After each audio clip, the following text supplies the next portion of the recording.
Sir ನಮಸ್ಕಾರ. ವೀರಣ್ಣ ಅಂತ, ನಾನು ರಾಜ್ಯ ವಕ್ತಾರ JDS. ತಮಗೆ ಇನ್ನು ವಿಧಾನ ಪರಿಷತ್ ಶಾಸಕ ಅವಧಿ 2 ವರ್ಷ ಇದೆ.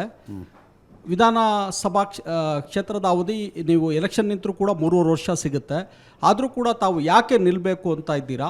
ಮತ್ತು ವರಿಷ್ಠರು ಅಂದರೆ NDA ವರಿಷ್ಠರು ತೀರ್ಮಾನ ಮಾಡೋದಕ್ಕೆ ಮೊದಲೇ ತಾವೇ ನಾನೇ ಅಭ್ಯರ್ಥಿ ಆಗ್ತೀನಿ, ಸ್ವತಂತ್ರ ಅಭ್ಯರ್ಥಿ ಆದರೂ ಪರವಾಗಿಲ್ಲ, ಇಲ್ಲ ಇತರೆ ಪಕ್ಷದ ಅಭ್ಯರ್ಥಿ ಆದರೂ ಪರವಾಗಿಲ್ಲ ಅಂತ ತಾವೇ ಹೇಳ್ಕೊಂಡು ಓಡಾಡ್ತಿದ್ದೀರಾ. ಅಂದರೆ ಮತದಾರರ ಆ ಕ್ಷೇತ್ರದ ಮತದಾರರ ಮೇಲೆ ಯಾವ ರೀತಿ ಇದು ಪರಿಣಾಮ ಬೀರುತ್ತೆ? ಒಬ್ಬ ಜನಪ್ರತಿನಿಧಿ ಆದವನಿಗೆ ಜನಗಳನ್ನ ಬಿಟ್ಟು ಬದುಕೋದು ಕಷ್ಟ. ನಾನು 2 ಚುನಾವಣೆಯಲ್ಲಿ ಕ್ಷೇತ್ರ ಕಳ್ಕೊಂಡಿರೋನು. ಮತ್ತು ನನ್ನ ತಾಲೂಕು ಮತ್ತಷ್ಟು ಅಭಿವೃದ್ಧಿ ಆಗಬೇಕು ಅಂತೇಳಿ ಆಸೆ ಇಟ್ಕೊಂಡಿರ್ತಕ್ಕಂಥವನು.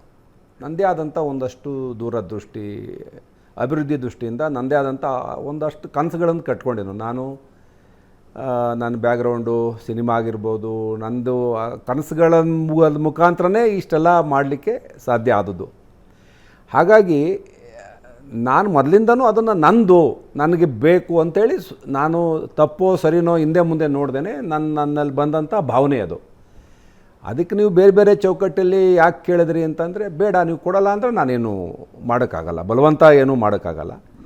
ನನಗೀಗ ಅರ್ಥ ಮಾಡಿಸ್ತಾ ಇದ್ದಾರೆ ಎಲ್ಲ, ಹೌದು ನಾವು NDA ಪಾರ್ಟ್ನರ್ ಆಗಿದ್ದೀವಿ, ಇದಕ್ಕೆ ಇನ್ನೊಬ್ಬರು ಇದ್ದಾರೆ ವಾರಸ್ದಾರರು, ಅವ್ರನ್ನೂ ಕೇಳಬೇಕು ಅಂತ ನನ್ನದೇ ರೀತಿಯಲ್ಲಿ ಕ್ಲೈಮ್ ಕೇಳಿದ್ದೀನಿ.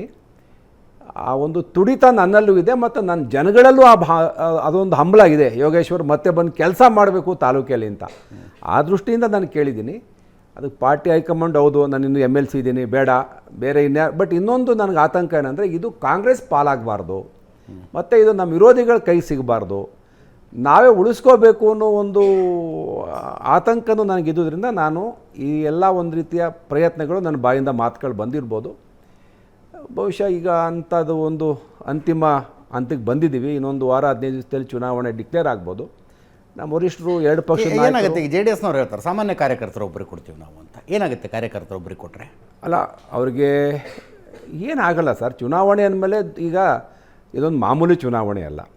ನಾನು ಮೊದಲೇ ಹೇಳಿದೆ, ಇದು ಅಲ್ಲ ನನ್ನ ಅಂದಾಜು ಇದು ಚಾಮುಂಡೇಶ್ವರಿದಾಗಿತ್ತಲ್ಲ 2006 ಸಿದ್ದರಾಮಯ್ಯನವ್ರು ನಿಂತಾಗ, ಹಂಗಾಗುತ್ತೆ. ಆ ಥರ ಚುನಾವಣೆ ಭಾಳ ಪ್ರತಿಷ್ಠೆ ಆದಂಥ ಚುನಾವಣೆ.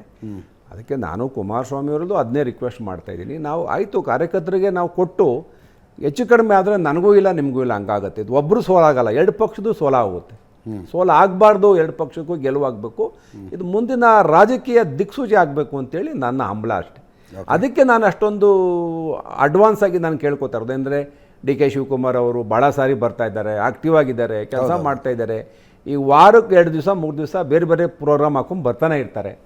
ನಾವಿನ್ನೂ ಹೊಂದಾಣಿಕೆ ಮಾಡ್ಕೋ ದೃಷ್ಟಿನಲ್ಲೇ ಚರ್ಚೆಲಿದ್ದೀವಿ.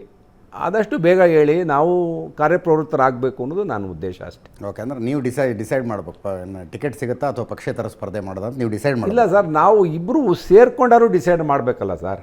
ನಾನು ಒಬ್ಬನೇ ಡಿಸೈಡ್ ಮಾಡಬೇಕು, ನಾನು ಸ್ಪರ್ಧೆ ಮಾಡಬೇಕು ಅಂತಲ್ಲ. ಇಬ್ಬರು ಸೇರ್ಕೊಂಡು ಆ್ಯಕ್ಟಿವ್ ಆದರೆ ಕೆಲಸಕ್ಕೆ ಅನುಕೂಲ ಆಗುತ್ತೆ ಅಂತ ಅಷ್ಟೇ. ಈಗ ಕಾಂಗ್ರೆಸ್ಸು ಪೂರ್ವ ಸಿದ್ಧತೆ ಮಾಡ್ಕೊಂಡಿದೆ, ಸರ್ಕಾರ ಇದೆ. ಈಗ ಶಿವಕುಮಾರ್ ಬರ್ತಾರೆ, ನಾನು 10,000 ಸೈಟ್ ಕೊಡ್ತೀನಿ ಅಂತ ಹೇಳ್ತಾರೆ. ನಾನು ಏನೇನೋ ದಿನ ಮಾಡ್ತಾನೆ ಇದ್ದಾರೆ. ದಿನ ನಾನು ನೋಡಿದ್ರೆ ಶಿವಕುಮಾರ್ ಚನ್ನಪಟ್ಟಣ ಅಂತ ಇದ್ದಾರೆ. ಅವ್ರು ಅಟಕ್ಕೆ ಬಿದ್ದಿರುವಾಗ ನಾವಿಬ್ಬರು ಇನ್ನೂ ಟಿಕೆಟು ಕಾರ್ಯಕರ್ತರು ನಿಲ್ಲಿಸ್ತೀನಿ, ನಾನು ಕೊಡಲ್ಲ, ನಾನು ಬಿಡಲ್ಲ ಅಂದರೆ ಇದು ನಾವು ಆ ಥರ ತಪ್ಪು ಮಾಡಬಾರ್ದು. ನಾವಿಬ್ಬರು ಒಂದಾಗಿದ್ದೀವಿ, ಭಾಳ ದೂರದೃಷ್ಟಿ ಇಟ್ಕೊಂಡು ಭಾಳ ಭವಿಷ್ಯದ ಬಗ್ಗೆ ಯೋಚನೆ ಮಾಡಬೇಕು ಅನ್ನೋದು ನನ್ನ ಆತಂಕ ಅಷ್ಟೆ. ಈಗ ನಾನು ನಿಮ್ಮನ್ನು ಕೇಳ್ತೀನಿ, JDS ಟಿಕೆಟ್ ಅವ್ರಿಗೆ ಕೊಟ್ಟರೆ ಏನಾಗುತ್ತೆ? 19 ಸಂಖ್ಯೆನೂ ಇರುತ್ತೆ. ಅಂದರೆ ಚುನಾವಣೆ ಇಲ್ಲ ನಡೆದು ಅವ್ರು ಅನ್ಕೊಂಡಂಗೆ ಗೆದ್ರೆ. ಹೌದು, ಒಂದ್ಸಲ ಆ ವಿಷಯ ಕೂಡ ಬಂದಿತ್ತು. JDS ಸಿಂಬಲ್ ಅಲ್ಲಿ ನಿಲ್ಲೋ ಇದರಲ್ಲಿ, ಅದರಲ್ಲಿ ಆ ಸಮಯದಲ್ಲಿ ಯೋಗೇಶ್ವರ್ ಸಾಹೇಬರು ತಿರಸ್ಕರಿಸಿದ್ರು ಅನ್ಸುತ್ತೆ. ಈಗ ಒಪ್ತಾ ಇದ್ದಾರೆ ಅನ್ಸುತ್ತೆ. ಅದನ್ನ ವರಿಷ್ಠರು ತೀರ್ಮಾನ ಮಾಡಬೇಕಾಗುತ್ತೆ. ಈಗ ಕಾರ್ಯಕರ್ತರು ಅಂಬಲ ಸರ್, ಅದು ಅವ್ರ ಕಾರ್ಯಕರ್ತರು JDS ಕಾರ್ಯಕರ್ತರು ನಮ್ಮ ಸಿಂಬಲ್ ಅಲ್ಲಿ ನಿಲ್ಲಿ ಅಂತ ಅವ್ರವ್ರು ಮಾತಾಡ್ಕೊಳ್ಳೋದು ಅಷ್ಟೇ. ನೀವೇನು ತಿರಸ್ಕಾರ ಮಾಡಿ? ನನಗೆ ಅಧಿಕೃತವಾಗಿ ಯಾರು ಹೇಳಲಿಲ್ಲ ಅದನ್ನ. ಅಧಿಕೃತವಾಗಿ ಯಾರು ಹೇಳಿ. ನಮಸ್ಕಾರ ಸರ್.